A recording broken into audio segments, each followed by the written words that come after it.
Так уж повелось, что если человек громко храпит, это скорее всего повод для шуток, чем для беспокойства. Однако храп – это самый частый спутник синдрома обструктивного апноэ сна. Еще этот синдром называют болезнью остановок дыхания во сне или сонное апноэ.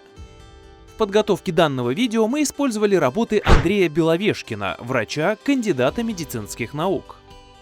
В чем разница между храпом и апноэ? Храп возникает, когда стенки глотки сужаются. Чем больше они сужаются, тем сильнее их вибрация во время дыхания и тем громче храп. Но когда стенки глотки смыкаются полностью, дыхание на некоторое время останавливается. Если такие остановки дыхания происходят более 10 раз за 1 час, значит у человека развилось сонное апноэ.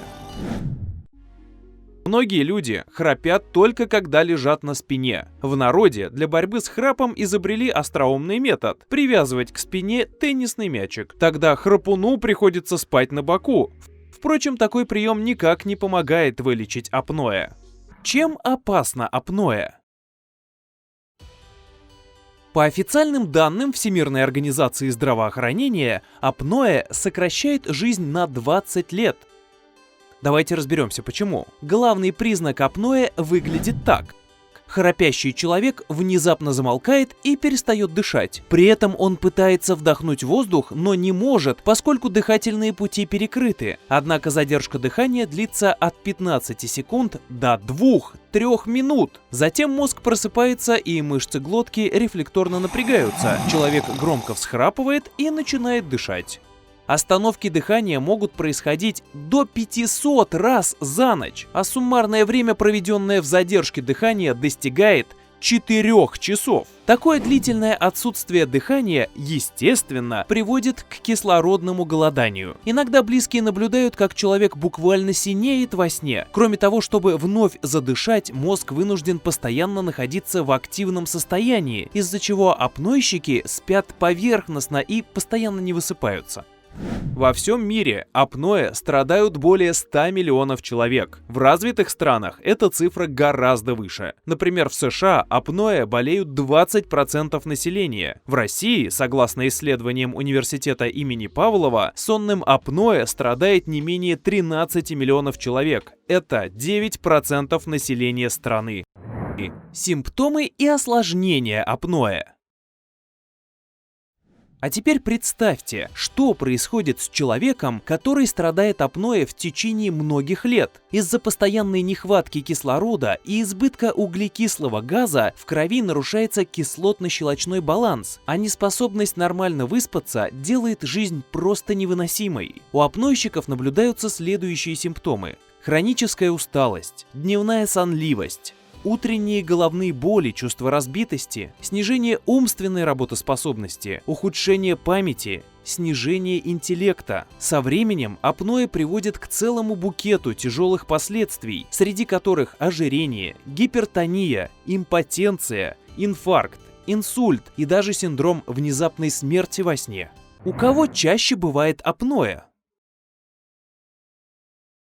Вероятность апноэ повышена, если вы мужчина, имеете избыточный вес, вам больше 40 лет, у вас толстая шея, большие гланды, язык или наоборот маленькая челюсть, искривлена носовая перегородка, кто-то из ваших родных страдал апноэ, у вас наблюдается желудочно-кишечный рефлюкс. Почему люди так мало говорят об апноэ?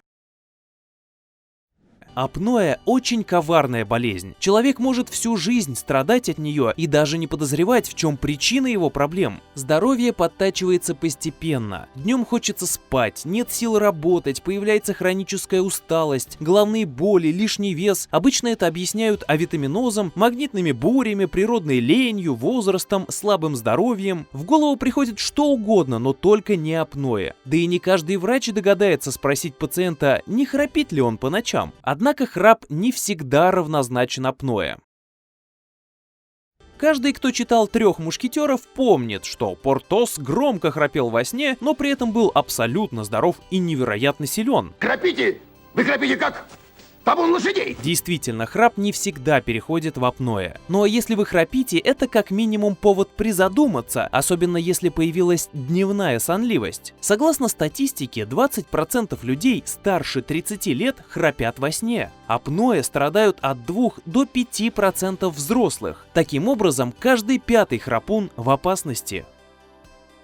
Как определить, есть ли у вас апноэ?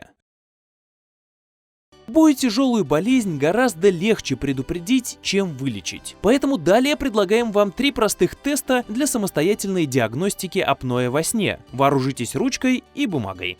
Тест первый и самый простой.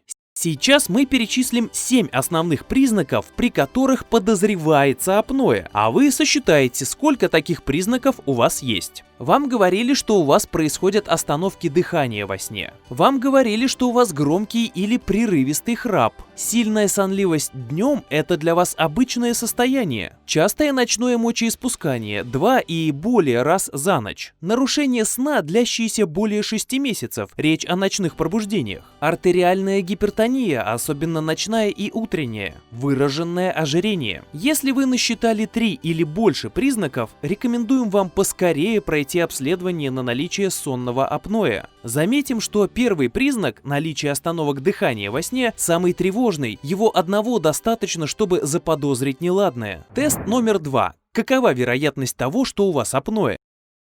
Сейчас на экране появится 13 вопросов. Поставьте видео на паузу, если хотите пройти тест. По каждому пункту отвечайте только «да» или «нет» и обязательно запишите. Далее за каждый ответ «да» прибавьте 5 баллов, «нет» — 0 баллов. В конце посчитайте итоговую сумму, результаты теста появятся на следующем слайде.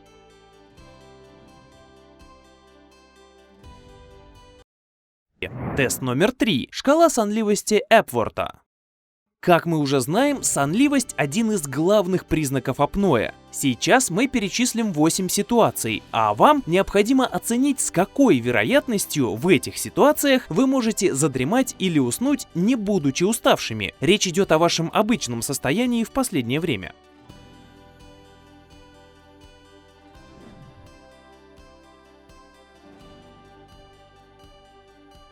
Мы благодарим за помощь в подготовке видео Андрея Беловешкина. Чтобы поближе познакомиться с трудами врача, переходите на его Instagram или YouTube канал. Не применяйте никаких рекомендаций без консультации с врачом. Делитесь своим опытом в комментариях. Подписывайтесь на здоровье-сберегающий канал и жмите на колокольчик уведомлений, чтобы первыми узнавать о новых видео.